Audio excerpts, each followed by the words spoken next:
नमस्कार, मी ऋतुजा. पुस्तक अमृत या आपल्या युट्यूब चॅनलच्या नवीन भागात तुम्हा सर्वांचं मनपूर्वक स्वागत करते.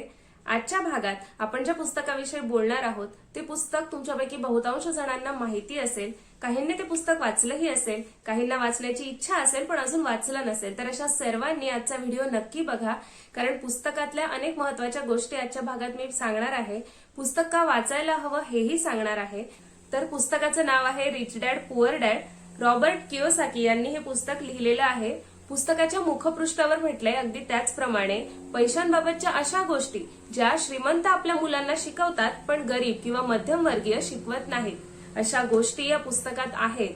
अनेक महत्वाचे मुद्दे, आर्थिक स्थैर्य लाभण्यासाठीचे अनेक महत्वाचे मुद्दे, अनेक महत्वाच्या बाबी पुस्तकात लेखकांनी नमूद केल्या आहेत. त्या आवर्जून वाचण्यासारख्या आहे. त्यामुळे व्हिडिओ शेवटपर्यंत नक्की बघा. आपण ते सर्व बघणार आहोत आजच्या व्हिडिओत.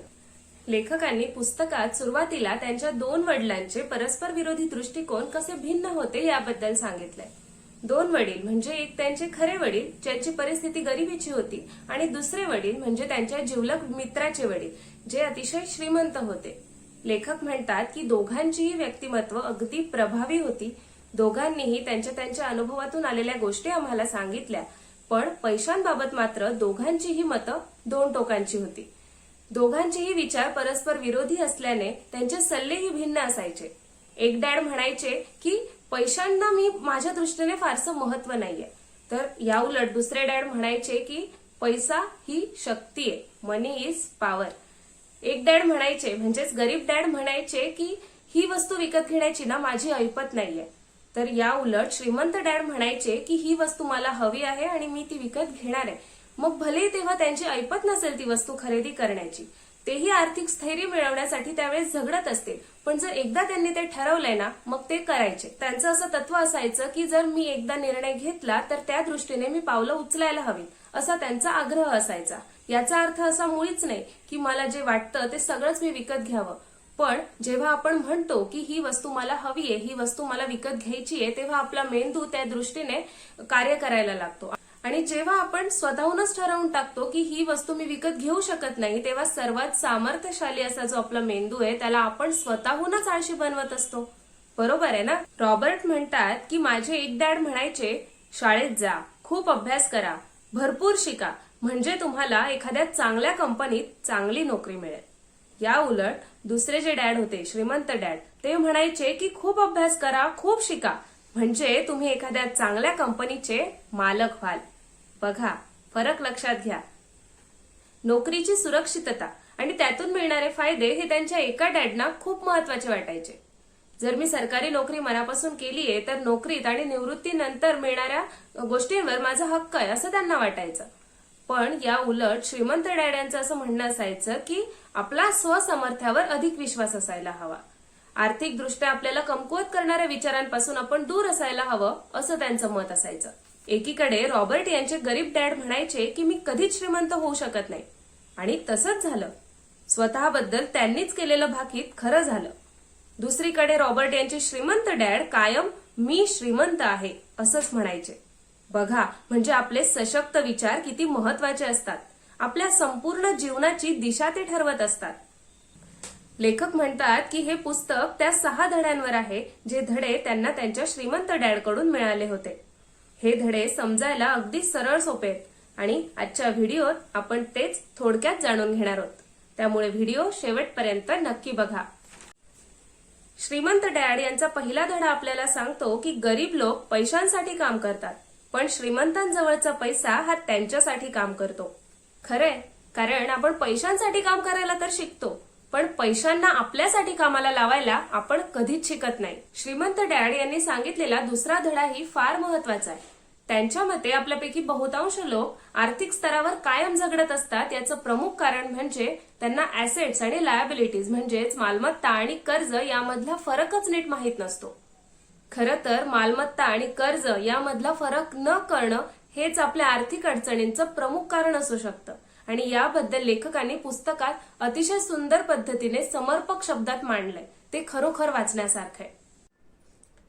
प्रकरणात एके ठिकाणी लेखक म्हणतात की खरी शोकांतिका हीच असते की सामान्य माणसांसमोर जी जोखीम असते त्यामागे अर्थनिरक्षरता हेच काही वेळेस कारण असू शकतं.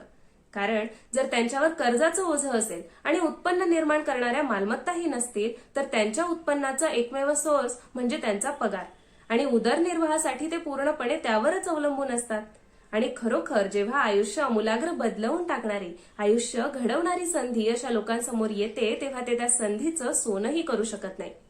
म्हणूनच पुस्तकाच्या सुरुवातीला म्हटलंय अगदी त्याचप्रमाणे मालमत्ता आणि कर्ज यामधला फरक लक्षात येणं फार गरजेचं आहे.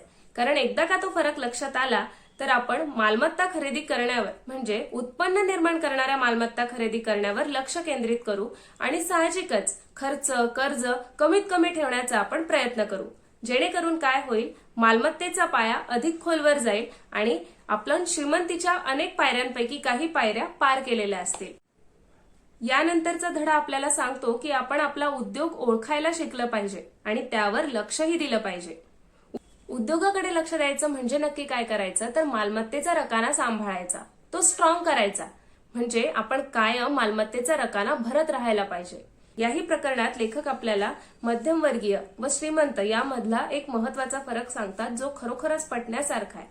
त्यांच्या मते गरीब किंवा मध्यमवर्गीय लोक चैनीच्या वस्तू आधी खरेदी करतात.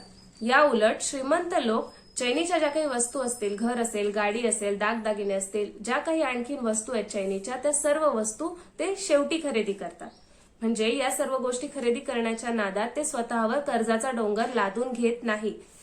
ते मालमत्तेचा रकाना भरत राहतात आणि जेव्हा त्यांना त्या मालमत्तेपासून खऱ्या अर्थाने उत्पन्न सुरू होतं तेव्हा ते या गोष्टी खरेदी करतात.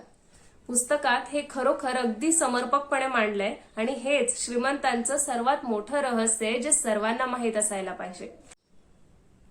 यानंतर चौथा धडा शिकवताना रॉबर्ट यांना त्यांच्या डॅडनी करांचा इतिहास आणि कॉर्पोरेशनचं सामर्थ्य समजावून सांगितलंय.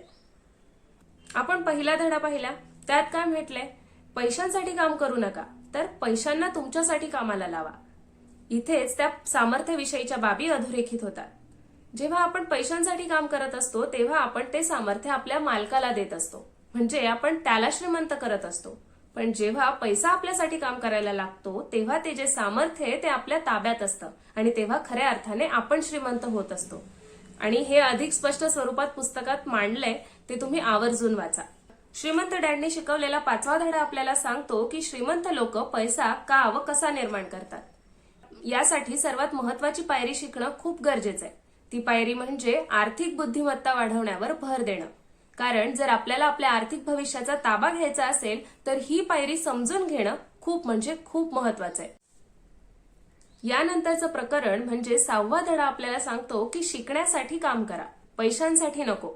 वरकरणी बघितलं तर हे वाक्य आपल्याला अगदी सोपं वाटतं पण यामागचा अर्थ फार गहन आहे. रॉबर्ट म्हणतात की श्रीमंत डॅडना वाटायचं आम्हाला सगळ्या गोष्टीतली थोडी थोडी माहिती असायला हवी, सगळ्या गोष्टीतलं थोडं थोडं ज्ञान असायलाच हवं आणि त्यासाठी ते आम्हाला प्रोत्साहन सुद्धा द्यायचे. ते आम्हाला आमच्याहून हुशार व्यक्तींसोबत काम करायला लावायचे. यश मिळवण्यासाठी जी काही व्यवस्थापकीय कौशल्य लागतात तीही लेखकांनी पुस्तकात मांडली आहे. ती म्हणजे अशी की कॅश फ्लो मॅनेजमेंट, कॅश फ्लोचं व्यवस्थापन, सिस्टीम मॅनेजमेंट म्हणजे प्रणालीचं व्यवस्थापन ज्यामध्ये स्वतःचं आणि कुटुंबाला त्याच्या वेळेचं व्यवस्थापन हे किती महत्वाचं आहे याबद्दल सांगितलंय, आणि माणसांचं व्यवस्थापन. हे तिघीही व्यवस्थापकीय कौशल्य आहेत जे यश मिळवण्यासाठी फार म्हणजे फार गरजेचे आहेत. व्यक्तिगत जीवनात ही कौशल्य फार महत्वाची ठरतात असंही लेखकांनी म्हटलंय. तर अशा प्रकारे हे सहाही धडे आपल्याला बरंच काही शिकवून जातात. पुस्तकात आणखीनही अशा बऱ्याच गोष्टी आहे ज्या खरोखर वाचण्यासारख्या आहे. लेखक आपल्याला अनेक ठिकाणी अनेक गोष्टी सांगतात ज्या आपल्या स्वतःच्या आर्थिक भविष्यासाठी खूप फायदेशीर ठरतील. ऍसेट्स आणि लायबिलिटीज यामधला फरक लेखकांनी इतक्या सुंदररित्या सांगितलाय, इतक्या सोप्या शब्दात त्यांनी तो समजावून सांगितलाय की आपल्यापैकी प्रत्येकाला तो नक्की समजेल असा आहे. श्रीमंत लोक आणि मध्यमवर्गीय लोक यांच्या खर्च करण्याच्या पद्धती, खरेदी करण्याच्या पद्धती कशा भिन्न असतात हेही लेखकांनी पुस्तकात मांडलंय. त्याबरोबरच पैशांबाबतचे निर्णय आपण किती काळजीपूर्वक घ्यायला हवे याबद्दलही लेखक पुस्तकात सांगतात. त्यामुळे पुस्तक तुम्ही आवर्जून एकदा तरी वाचा. आपण आर्थिक बाबी कशा जबाबदारीने हाताळायला हव्या हे आपल्याला पुस्तक सांगतं. त्यानंतर आर्थिक स्थैर्य लाभण्यासाठी आपण काय करायला हवं, काय करायला नको हेही आपल्याला हे पुस्तक सांगतं. त्यामुळे शक्य तितक्या लवकर हे पुस्तक वाचलं तर ते तुमच्याच फायद्याचं असणार आहे. त्यामुळे पुस्तक नक्की वाचा. पुस्तक वाचून झाल्यानंतर त्यातलं तुम्हाला काय सर्वात जास्त आवडलं हे मला कमेंट करून नक्की कळवा. चला तर मग पुन्हा भेटूया एका नवीन व्हिडिओत. पण त्याआधी हा व्हिडिओ कसा वाटला हे लाईक व कमेंटद्वारे नक्की कळवा. आणि जर तुम्ही या चॅनलवर नवीन असाल तर चॅनलला सबस्क्राईब करायला विसरू नका. धन्यवाद.